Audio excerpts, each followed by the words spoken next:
Hi everyone, welcome back to the channel. This is Kavya Agarwal. तो हम लोग करने वाले हैं अकाउंटेंसी के सीयूईटी के लिए कुछ पीवाईक्यूज। तो आप देख ही सकते हो 2025 लास्ट ईयर का ही ये क्वेश्चन पेपर है। ठीक है, तो इनकी प्रैक्टिस करते हैं एमसीक्यूज की। तो ध्यान से मेरे साथ साथ क्वेश्चन सॉल्व करना, क्योंकि प्रैक्टिकल क्वेश्चंस भी होंगे, थ्योरी क्वेश्चंस भी होंगे। तो अच्छे से हम लोग प्रैक्टिस करेंगे। ठीक है, आओ स्टार्ट करते हैं। सबसे पहले पहला ही क्वेश्चन बहुत ही बेसिक बोला है, in the absence of partnership deed interest on drawings is charged at which rate. अगर डीड है ही नहीं तो इंटरेस्ट ऑन ड्राइंग्स हम किस रेट से चार्ज करेंगे? जल्दी से बताओ, आंसर होगा क्या? आंसर होगा इसका निल। ठीक है, अगर इंटरेस्ट ऑन ड्राइंग्स निल होता है, अगर डीड है ही नहीं, तो हम कोई भी ड्राइंग्स पे इंटरेस्ट चार्ज नहीं करते। ठीक है, निल। ओके, इसके बाद दूसरा क्वेश्चन है, Naveen, Suresh, and Tarun are partners sharing profits and losses in 532. Tarun retire हुआ है from the firm and his share was taken over by Naveen and Suresh in the ratio 2:1. तो उसका जो share है वो बाकी दोनों पार्टनर 2:1 में ले रहे हैं। हमें बताना था न्यू प्रॉफिट शेयरिंग रेशो कितनी होगी। सबसे पहले एग्जिस्टिंग पार्टनर यहाँ पे गेन करेंगे, क्योंकि पार्टनर रिटायर हो रहा है। तो नवीन का गेन कितना आएगा? तो देखो, तरुण का शेयर था 2/10। ठीक है, तो 2/10 का 2/3 जो है वो नवीन लेके जाएगा, यानी कि 4/30। और इसी तरह से सुरेश का गेन कितना आएगा? 2/10 का 1/3, यानी कि 2/30। ये तो गेन आ गए। इनको आप ओल्ड शेयर में ऐड कर दोगे तो आपके पास न्यू शेयर आ जाएंगे। सो नवीन का न्यू शेयर आएगा, ओल्ड था इसका 5/10, इसने गेन किया है 4/30, यानी कि 19/30। ये इसका न्यू शेयर। ठीक है, और सुरेश का कैसे आएगा? सुरेश का पुराना शेयर था 3/10, और सुरेश ने गेन किया है 2/30। तो ये बना, कितना बन गया? 3, 9, 10, 11, 11/30। तो न्यू रेशो बन गई 19:11। Option number 2। ठीक है, 19:11। ठीक है, चलो उसके बाद नेक्स्ट है, when the capital accounts are fixed. अगर कैपिटल फिक्स्ड है, additional capital introduced by the partner is. Capital अगर फिक्स्ड है और एडिशनल कैपिटल आपने इंट्रोड्यूस करा है, तो वो कैपिटल अकाउंट में ही क्रेडिट हो जाता है। ठीक है, so credited to capital account, option number 3। ठीक, चलो इसके बाद, when an unrecord asset is taken over by a creditor in full settlement. एक अनरिकॉर्ड एसेट है जो कि क्रेडिटर लेके जा रहा है फुल सेटलमेंट में, यानी कि लाइबिलिटी के एक्सचेंज में एसेट जा रहा है, तो हम उस केस में उसकी कोई एंट्री नहीं करते, तो नॉट रिकॉर्डेड एनीवेयर। ठीक है, एसेट लाइबिलिटी के एक्सचेंज में एसेट जा रहा है तो कोई एंट्री नहीं होती, कहीं रिकॉर्ड हम इसे नहीं करेंगे। Option number 4। ठीक है, security premium can be utilised for. आप सिक्योरिटी प्रीमियम को यूज कर सकते हो किस किस पर्पस के लिए? तो एक तो प्रीलिमिनरी एक्सपेंसेस को राइट ऑफ करने में हम यूज करते हैं। ठीक है, बोनस शेयर इशू करने में भी हम यूज करते हैं। डिविडेंड की पेमेंट करने में हम सिक्योरिटी प्रीमियम का यूज नहीं कर सकते, तो ऑप्शन सी नहीं आएगा। बाय बैक करने में भी यस, हम सिक्योरिटी प्रीमियम यूज करते हैं, तो ऑप्शन ए, बी और D are correct. Option A, B and D, यानी कि ऑप्शन नंबर 1। ठीक, चलो इसके बाद, in case of under subscription of shares. Under subscription यानी कि सब्सक्रिप्शन या लोगों ने जो अप्लाई किया है वो कम के लिए किया है। ठीक है, तो इसमें कौन सा पॉइंट सही है? Shares are allotted only when the company receives the subscription and application money on minimum subscription as stated in the prospectus. यानी कि शेयर्स तभी अलॉट किए जाएंगे जब कंपनी ने मिनिमम सब्सक्रिप्शन रिसीव कर लिया होगा। बिल्कुल सही है। ठीक है, बिल्कुल सही है। और लिखा है, shares are allotted to all the applicants without considering anything. गलत। All the issued shares are allotted to all the applicants proportionately. क्या प्रोपोर्शनेटली इशू करते हो अंडर सब्सक्रिप्शन के केस में? नो, वो तो ओवर सब्सक्रिप्शन में होता है। The issue is closed and application money is refunded. ये भी गलत है। अंडर सब्सक्रिप्शन में हम एप्लीकेशन मनी रिफंड क्यों करेंगे यार? लोगों को अलॉट करेंगे ना जब मिनिमम सब्सक्रिप्शन आ जाएगा आपके पास। तो ऑप्शन नंबर 1 हमारा यहाँ पे करेक्ट है। ठीक है, इसके बाद, इन केस ऑफ, अरे यार ये क्या हो रहा है? In case of guarantee of profit the sequence of steps to be followed are. Profit guarantee, कुछ टॉपिक्स आपको याद आ रहे होंगे यार, अभी दिए हैं तुमने बोर्ड्स कुछ दिन पहले ही, तो ऐसे भूल मत जाना। जब हम गारंटी का क्वेश्चन है पार्टनरशिप, सो गारंटी के केस में स्टेप्स क्या होते हैं उनको आपको अरेंज करना है। सो देखो, इसको थोड़ा सा छोटा कर देती हूँ मैं। गारंटी के केस में सबसे पहले तो आप P and appropriation account prepare करोगे एज यूजुअल, तो पहले तो बी आएगा। ठीक है। इसके बाद हम प्रॉफिट को डिवाइड करेंगे इन द गिवन रेशो, यानी कि ऑप्शन ए। देन हम लोग डिफिशियंसी को फाइंड करेंगे कि कितना डेफिशिएंसी है, तो डी। और लास्ट में हम डिडक्ट करेंगे deficiency from guaranteeing partner and add the same to the guaranteed partner. ठीक है, तो डेफिशिएंसी को हम एडजस्ट कर देंगे, तो ऑप्शन सी। तो बी ए डी सी, ये हमारा करेक्ट आंसर बनेगा। B A D C, option number 3। ठीक है। नेक्स्ट है unrecorded debtors are realised at the time of dissolution of partnership firm will be shown in. Unrecorded debtors है realisation के time पे, तो उनको हम कहाँ रिकॉर्ड करेंगे? एसेट है अनरिकॉर्डेड, तो हम इनको क्या करेंगे, हम इनको क्रिएट करेंगे रियलाइजेशन अकाउंट के अंदर। ठीक है, अनरिकॉर्डेड डेटर्स हैं, तो हम इनको रियलाइजेशन अकाउंट में क्रिएट करेंगे क्योंकि हमें रियलाइज होते हुए दिखेंगे, तो ऑप्शन नंबर 2। ठीक है।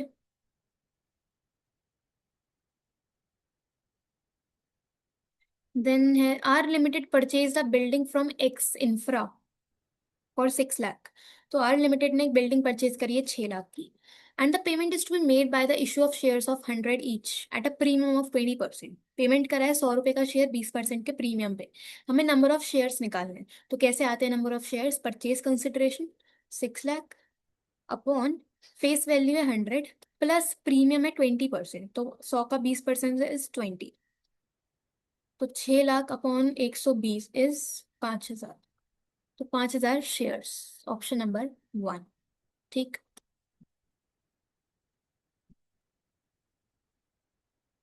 इसके बाद देखो दिया है a share of 10 rupees issued at a premium of 3 रुपए। तो लिख लेते हैं इसे थोड़ा सा। एक शेयर है 10 रुपए का, 3 रुपए का प्रीमियम है, on which 3 was payable on application and 5 was payable on allotment including premium. So 3 और 5, तो एप्लीकेशन पे तो 3, अलॉटमेंट पे 5 रुपए जिसमें से प्रीमियम भी इंक्लूडेड है, यानी कि 2 + 3। ठीक। दिया हुआ है a shareholder who had applied for 100 shares was allotted only 50 shares। तो एक शेयर होल्डर था जिसने अप्लाई किया था 100 के लिए, और उसको अलॉट हुए हैं सिर्फ 50, तो 100 वाले को हमने 50 अलॉट करे हैं। And due to non payment of allotment his shares were forfeited, तो उसने अलॉटमेंट नहीं दिया और उसके शेयर्स हो गए forfeit. In this case, the amount to be debited to security premium account on forfeiture of these shares are, ध्यान रखना, शेयर forfeiture की एंट्री में हम शेयर सिक्योरिटी प्रीमियम को डेबिट करते थे। अगर आपको एंट्री याद होनी चाहिए यहाँ पे तभी कर पाओगे। तो शेयर forfeiture की एंट्री में हम लोग सिक्योरिटी प्रीमियम उतने से डेबिट करते हैं जितना सिक्योरिटी प्रीमियम रिसीव नहीं हुआ। आपको अमाउंट बताना है कितना अमाउंट आएगा सिक्योरिटी प्रीमियम में, तो अब आप उसमें दिमाग लगाना पड़ेगा। आप डायरेक्टली 50 शेयर्स इंटू 3 रुपए नहीं कर सकते हो, थोड़ा सा दिमाग लगाओ क्योंकि वो आंसर गलत आएगा आपका। तो देखो इसमें करना कैसे है। सबसे पहले अप्लाई किया है 100 के लिए, अलॉट हुए हैं 50, तो जो भी पर्सन है, कौन था वो, एक शेयर होल्डर था जिसने 100 के लिए अप्लाई किया, तो उसने एप्लीकेशन, उसका एक्सेस एप्लीकेशन चेक कर लो। एक्सेस एप्लीकेशन, देखो एक्सेस एप्लीकेशन कितना होगा, 100 के लिए अप्लाई किया, अलॉट हुए हैं 50, यानी कि बीच के जो 50 एक्स्ट्रा थे उस पे एक्सेस एप्लीकेशन आया होगा 3 रुपए के हिसाब से, यानी कि 150 रुपए कंपनी के पास फालतू हैं, एक्स्ट्रा हैं। ठीक है। कंपनी अलॉटमेंट ड्यू करेगी, अलॉटमेंट ड्यू हम करेंगे जितने अलॉट हुए हैं 50, तो 50 पे 2 रुपए की तो फेस वैल्यू है 100, और 50 पे 3 रुपए की फेस वैल्यू है प्रीमियम की। ठीक है, ये तो फेस वैल्यू और ये प्रीमियम 150 का। ये हम अलॉटमेंट की बात कर रहे हैं, हमने डिवाइड कर दिया 2 + 3। ठीक है। अब देखो सिंपल चीज है, कंपनी को अलॉटमेंट पे कितने लेने हैं, ये टोटल 250 लेने हैं। ठीक है। कंपनी के पास ऑलरेडी 150 आ चुके हैं, तो फेस वैल्यू 100 रुपए की तो इस एक्स्ट्रा में से कवर अप हो जाएगी, यहाँ से 100 रुपए एकदम खत्म, और 150 में से 50 रुपए भी बचे हैं। रुक जाओ मैं फिर से बताती हूँ मैंने क्या बोला, तो मुझे पता है तुम्हें समझ नहीं आया होगा। पॉइंट समझो। कंपनी के पास एक्सेस एप्लीकेशन आया है 150 का, ठीक है। अलॉटमेंट पे हमें 100 रुपये तो फेस वैल्यू लेनी है और 150 रुपये प्रीमियम के लेने हैं। तो जो एक्स्ट्रा 150 हमारे पास आए हुए हैं, इसमें से हम 100 तो फेस वैल्यू कट कर देंगे और हम 50 प्रीमियम के कट करेंगे, ठीक है जी, प्रीमियम के। अब खुद सोचो, अलॉटमेंट पे हमें प्रीमियम लेना था 150 का, जिसमें से 50 ऑलरेडी एडजस्ट हो चुके हैं बिकॉज ऑफ एक्सेस एप्लीकेशन, यानी कि कंपनी के पास 100 रुपीज का प्रीमियम रिसीव नहीं हुआ, ठीक है। तो प्रीमियम में हम डेबिट कितने करेंगे, 100 रुपए करेंगे, 100 रुपीज। Okay, 100 rupees. आपको पूरे के पूरे 150 रुपए नहीं डालने हैं, क्योंकि 150 में से 50 रुपए ऑलरेडी रिसीव हो चुके हैं एप्लीकेशन के टाइम पे। तो बच्चे कितने, सिर्फ 100 रुपीज, जो कि हम सिक्योरिटी प्रीमियम में डेबिट करेंगे शेयर फूड फॉर्चूनर की एंट्री में। ओके, ठीक है। इसके बाद नेक्स्ट बोला है question.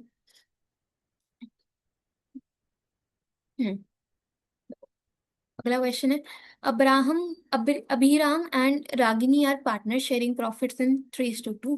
They admit Arun as a new partner for 1/5 share in the future profits, which he gets equally from Abhiram and Ragini. हमें न्यू पीएसआर निकालनी है। तो नया पार्टनर एडमिट हुआ है जो पार्टनर बाकी पार्टनर से इक्वली अपना शेयर अक्वायर कर रहा है।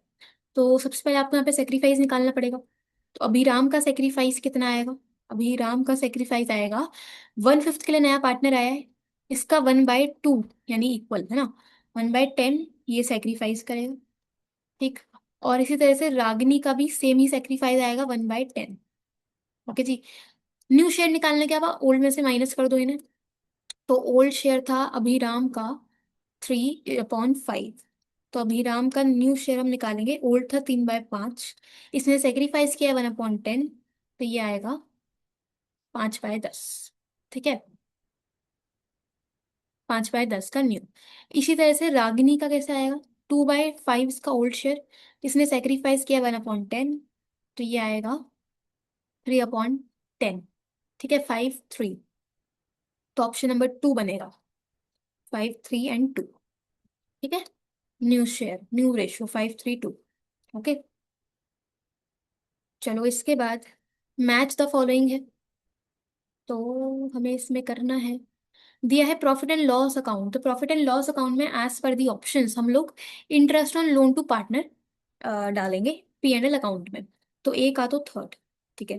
P&L एप्रोप्रिएशन अकाउंट में ट्रांसफर टू रिजर्व, आप जितना ही पैसे रिजर्व में ट्रांसफर करोगे वो P&L एप्रोप्रिएशन में डेबिट होता है। तो बी का फोर्थ। रीवैल्यूएशन अकाउंट हम बनाते हैं डिसोल्यूशन ऑफ पार्टनरशिप के केस में, यानी रिकॉन्स्टिट्यूशन के केस में रीवैल्यूएशन बनता है और रियलाइजेशन बनता है जब फर्म डिसॉल्व हो रही होती है। तो ए का तो थर्ड, बी का फोर्थ, ए का थर्ड, बी का फोर्थ, ऑप्शन नंबर फोर्थ, ठीक है। यस, ओके, सही है।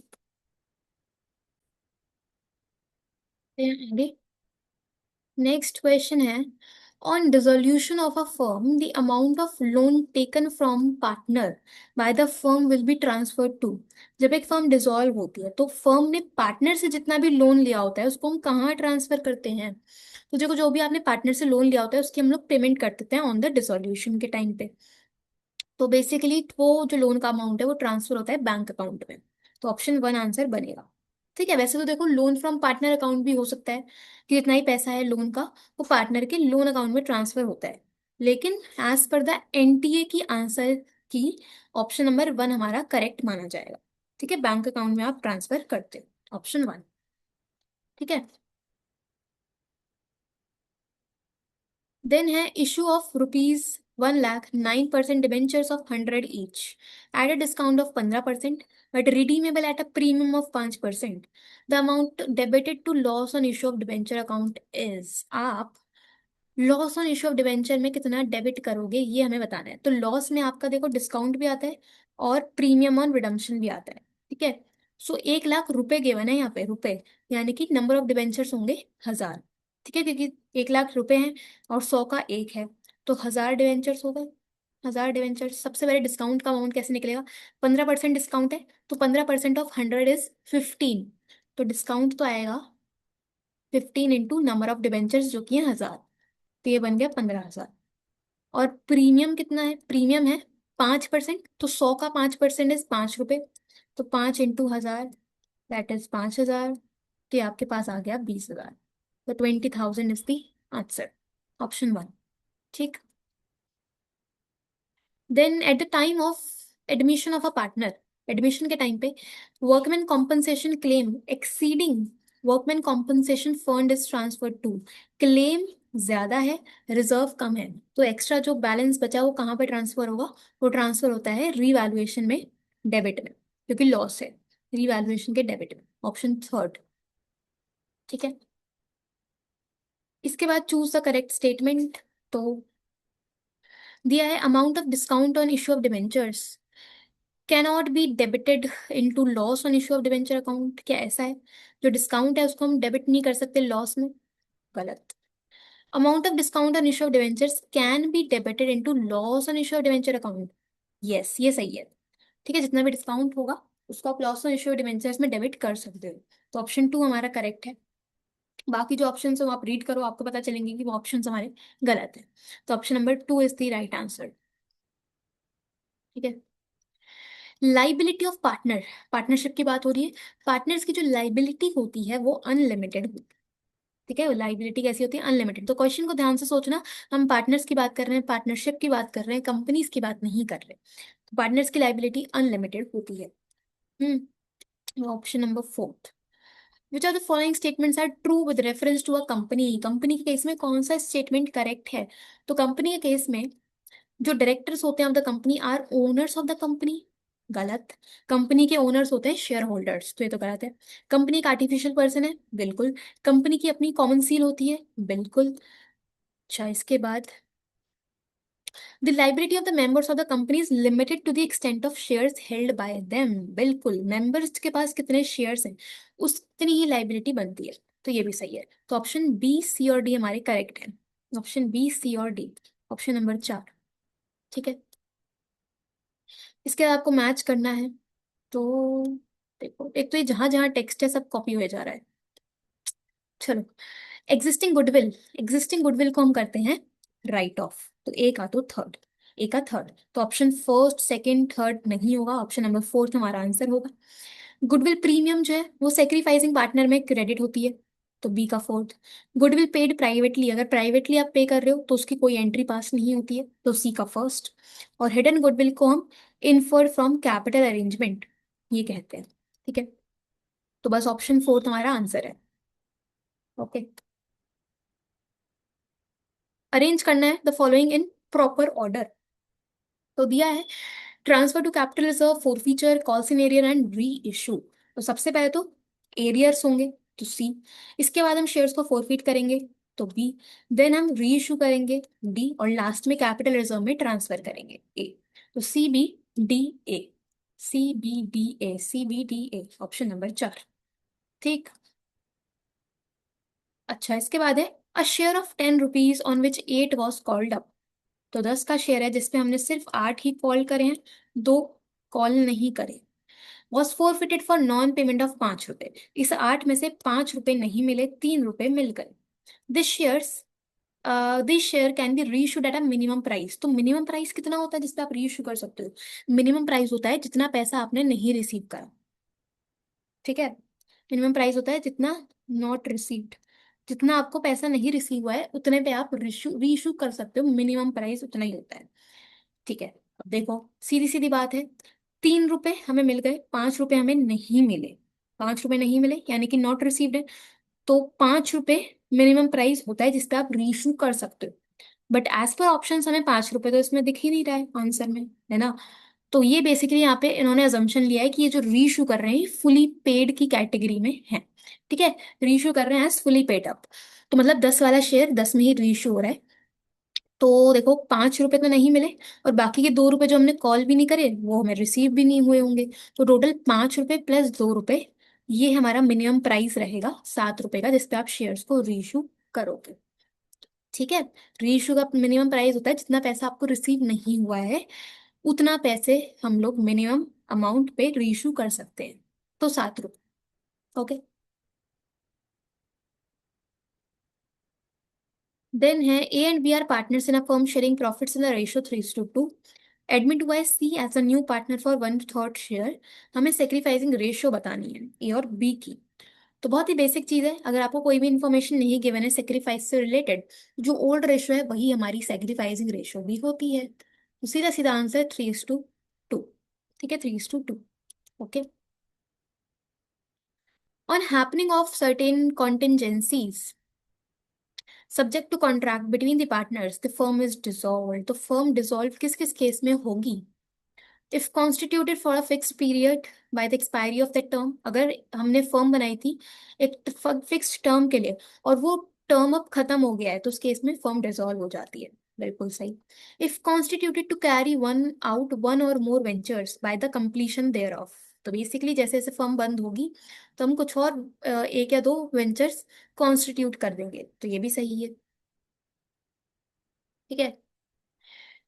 Then by the death of a partner, अगर पार्टनर की डेथ होती है तो उस केस में भी डिसॉल्व हो सकता है। By adjudication of the partner as an insolvent, insolvent के केस में भी फर्म डिसॉल्व होती है। तो चारों ही ऑप्शन एकदम करेक्ट है। Option number 3। ठीक है। चलो इसके बाद debenture suspense is shown in the balance sheet. Debenture suspense को आप बैलेंस शीट में कैसे शो करते हो? तो डिबेंचर सस्पेंस को हम शो करते हैं as a deduction from debenture. पहले डिबेंचर दिखाते हो, उसमें से डिबेंचर सस्पेंस माइनस करते हो। तो ऑप्शन 1। ऑप्शन 1। ठीक है। कौन सा स्टेटमेंट करेक्ट है ये हमें बताना है in respect to revaluation account. तो रीवैल्यूएशन अकाउंट होता क्या है? जिसमें आप सारी एसेट्स और लाइबिलिटीज में जितना भी चेंज आया उसको रिकॉर्ड कर। तो ये एक नॉमिनल नेचर का अकाउंट है। ठीक है, तो नॉमिनल है इसलिए ऑप्शन 2 और ऑप्शन 3 तो आंसर होगा नहीं। It is a nominal account and it is credited for a decrease in the value of an asset. अगर एसेट की वैल्यू डिक्रीज होती है तो क्या वो क्रेडिट होगा? गलत। गलत। तो बस ऑप्शन 4 बचा। एक नॉमिनल अकाउंट है, बिल्कुल। It is debited for the decrease in the value of an asset. बिल्कुल, डेबिट साइड में सारे लॉस आते हैं। तो अगर एसेट की वैल्यू डिक्रीज हुई है यानी कि एक लॉस है, losses are debited as per the nominal account का रूल। तो ऑप्शन नंबर 4 इज करेक्ट। ठीक है। इसके बाद identify the correct statement from the given below. दिया है partners current account will never be shown in asset side of the balance sheet. गलत है ये, तो बैलेंस शीट में एसेट साइड पे आ सकता है पार्टनर्स करंट अकाउंट, तो ये रॉन्ग है। Partners current account will either be shown in asset side of the balance sheet और on the liability side of the balance sheet. बिल्कुल सही है। करंट अकाउंट के जो बैलेंस होते हैं वो लाइबिलिटी में भी आ सकते हैं, एसेट में भी आ सकते हैं। तो ऑप्शन 2 हमारा करेक्ट है। ठीक है। बाकी partners current account will always be shown in liability. गलत। डिपेंड करता है बैलेंस क्या बचा है उसके हिसाब से आप लाइबिलिटी एसेट डिसाइड करते हो। तो बस ऑप्शन 2 हमारा करेक्ट है यहाँ पे। ठीक है। चलो उसके बाद in case of fixed capital account interest on drawings are. अगर कैपिटल फिक्स्ड है तो इंटरेस्ट ऑन ड्राइंग्स तुम्हारे करंट अकाउंट में ही जाता है और करंट अकाउंट में डेबिट होता है। ठीक है, तो debited to current account option 3।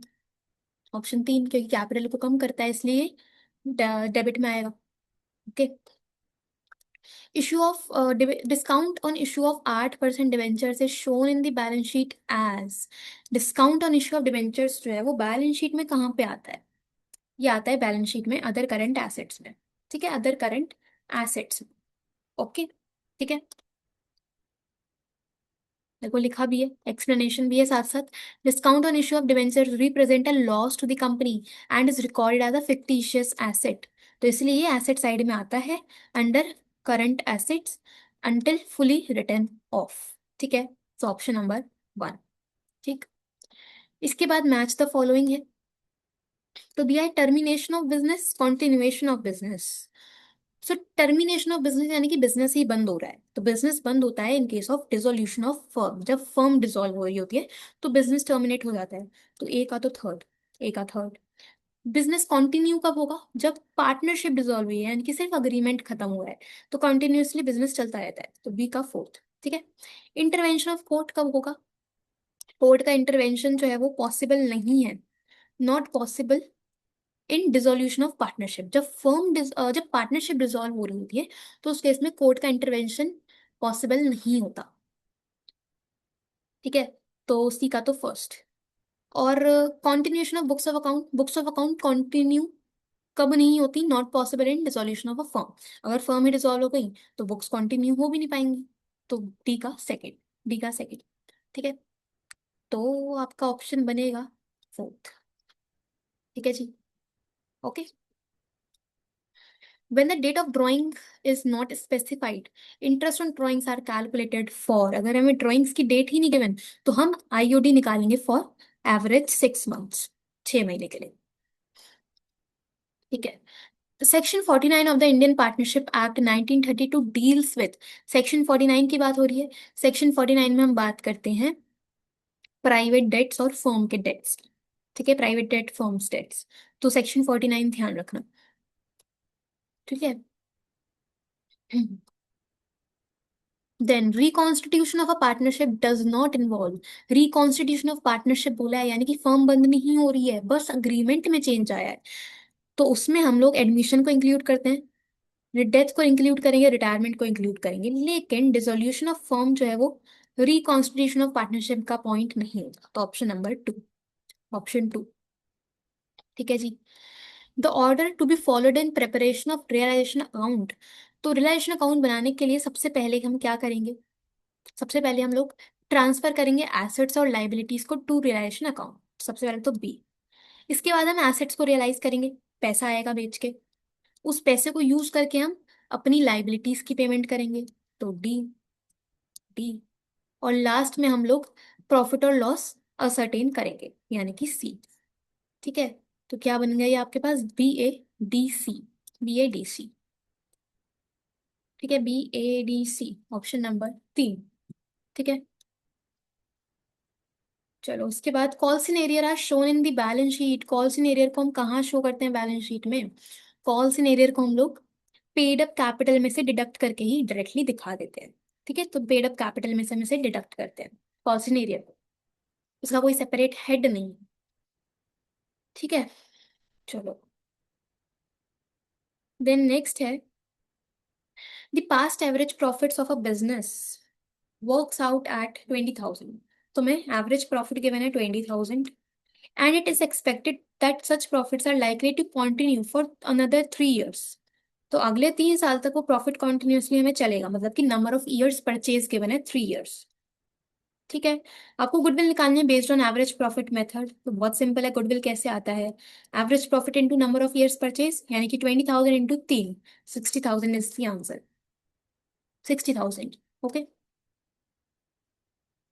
As per AS 26 intangible assets की बात करता है ये standard, assets like goodwill should be written off, तो गुडविल को हमें राइट ऑफ करना होता है।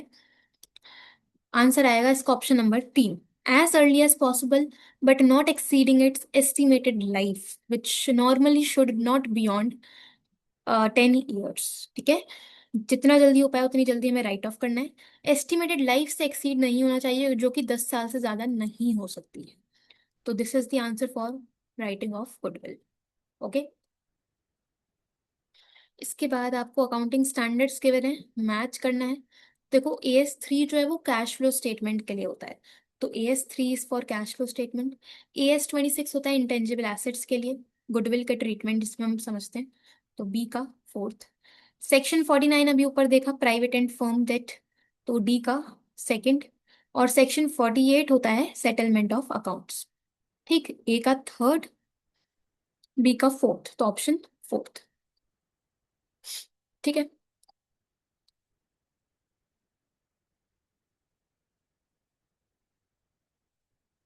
देन नेक्स्ट है which accounting standard is applicable for recognising intangible assets, intangible assets के लिए कौन सा अकाउंटिंग स्टैंडर्ड है यार, बहुत ही बेसिक, अकाउंटिंग स्टैंडर्ड 26। ठीक है, इंटेंजिबल एसेट्स के लिए।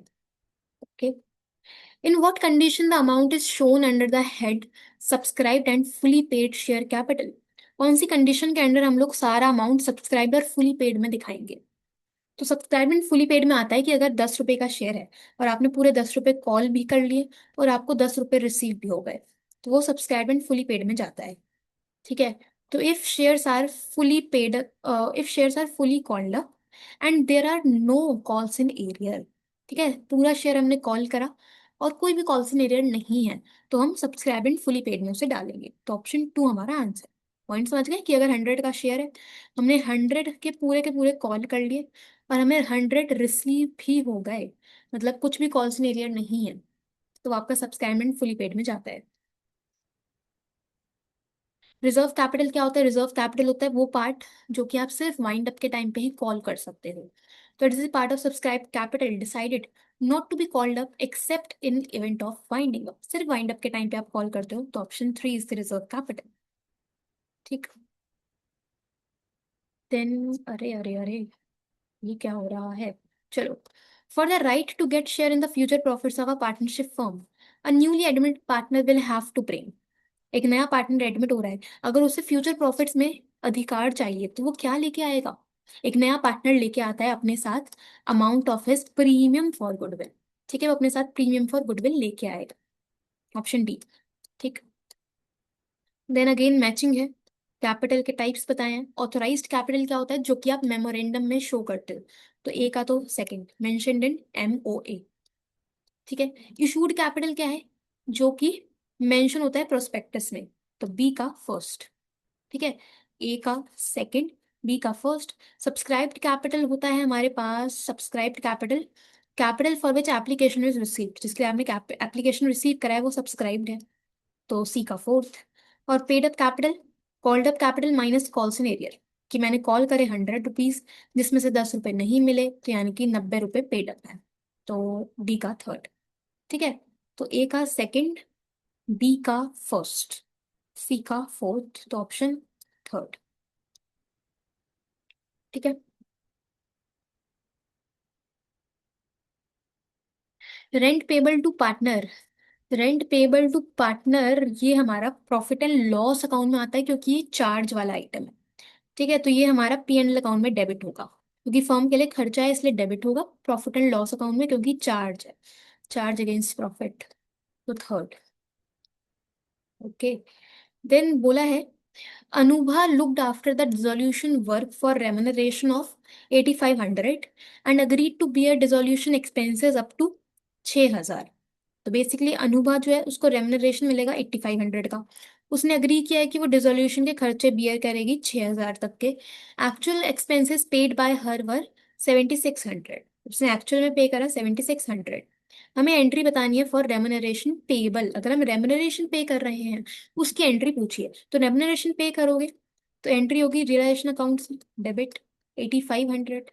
और पार्टनर को मिलेगा तो उसका कैपिटल होगा क्रेडिट। तो अनुभा का capital credit 85।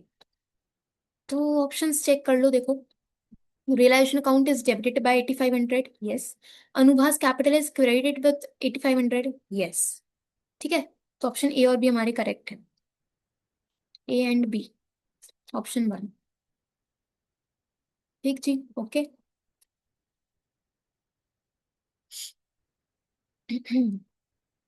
When realization expenses are paid by the partner on behalf of a firm, खर्चे पार्टनर पे कर रहे हैं फर्म के बिहाफ पे, यानी कि फर्म के खर्चे पार्टनर ने पे करे, तो हम कौन से अकाउंट को क्रेडिट करेंगे? देखो, पार्टनर ने पे कर दिया है मतलब पार्टनर को कंपेंसेट किया जाएगा।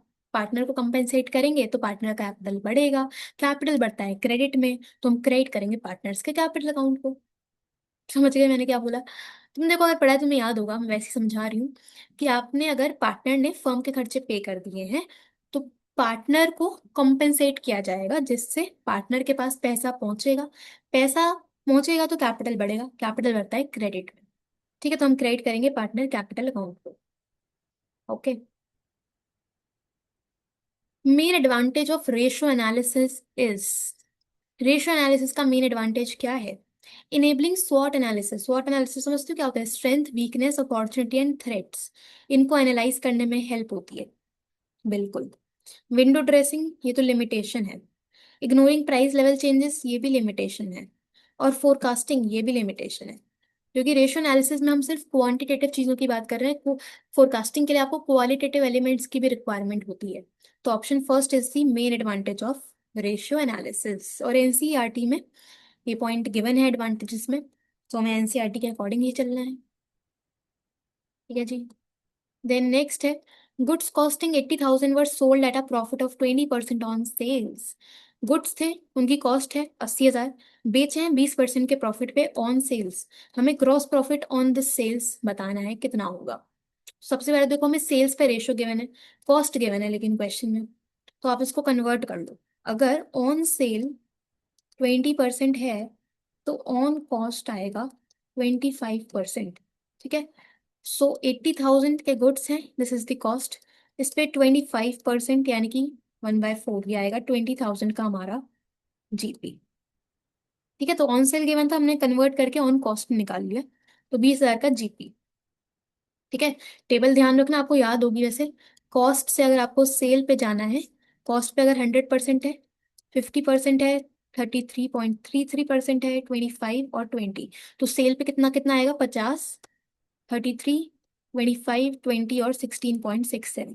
ठीक है, सो इसलिए यही पॉइंट था कि अगर सेल पे 20% था तो कॉस्ट पे 25% हमने कंसीडर किया। Okay, operating expense ratio is, operating expense ratio जो होती है वो हमारी बेसिकली रेवेन्यू और एक्सपेंसेस को ही शो कर रही होती है। So income statement ratio is the operating expense ratio, तो ऑप्शन फर्स्ट। ठीक है, देन अरे अरे, नेक्स्ट है cash receive from issue of debentures. आपने डिबेंचर्स इशू करें और एक ट्रेडिंग ऑर्गेनाइजेशन अगर है, तो आपने डिबेंचर इशू करे, उसके बदले कैश रिसीव करा, ये कौन सी एक्टिविटी में आएगा? ये आएगा फाइनेंसिंग एक्टिविटी में, क्योंकि ट्रेडिंग ऑर्गेनाइजेशन है ना, उनके लिए तो फाइनेंस का ही पार्ट है ये। ठीक है, financing activity. Then cash inflow from financing activity does not include, financing activity में कौन सा पॉइंट नहीं आएगा? देखो, डिबेंचर इशू करें डिस्काउंट पे तो बिल्कुल फाइनेंसिंग में कैश इनफ्लो होगा। मॉर्टगेज लोन रेज करा है आपने, लोन अगर लिया है तो भी फाइनेंसिंग में इनफ्लो है। डिविडेंड एंड इंटरेस्ट रिसीव अगर कर रहे हो, तो अगर आप डिविडेंड रिसीव कर रहे हो, इंटरेस्ट रिसीव कर रहे हो, तो मतलब आपने कहीं इन्वेस्ट किया होगा, तो ये इन्वेस्टिंग में आते हैं, तो ऑप्शन 3 हमारा गलत है। बाकी शेयर्स इशू करें प्रीमियम पे तो ऑफकोर्स फाइनेंसिंग में इनफ्लो होगा, तो ऑप्शन थर्ड हमारा नहीं आएगा, तो option third is the right answer. ठीक है, बस खत्म हुए। ठीक है, डन है। ओके, सो यस, हम लोगों ने एमसीक्यूज करे, लास्ट ईयर का ही था ये, एक शिफ्ट का एग्जाम। तो उम्मीद है आप लोगों को पता चला होगा कि किस तरह के सीवीटी में क्वेश्चंस आते हैं। लेवल सिंपल ही था, बेस ही था, तो आपको अपने कॉन्सेप्ट्स को क्लियर रखना है, रटने से यहाँ पे काम नहीं होगा, क्योंकि सीवीटी में नेगेटिव मार्किंग भी है। तो अगर आपने करेक्ट आंसर दिया तो भाई +5 होंगे, गलत आंसर करा तो -1 नंबर हो जाएगा। तो थोड़ा सोच के करने पड़ेंगे, अदरवाइज मार्क्स नेगेटिव में पहुंच जाएंगे। ठीक है, चलो ऑल द बेस्ट। किसी क्वेश्चन में डाउट आया हो तो आप कमेंट्स में पूछ सकते हो, और 50 में से आपका कितना स्कोर बना वो भी कमेंट्स में बताना। चलो मिलते हैं नेक्स्ट में, all the best, thank you so much.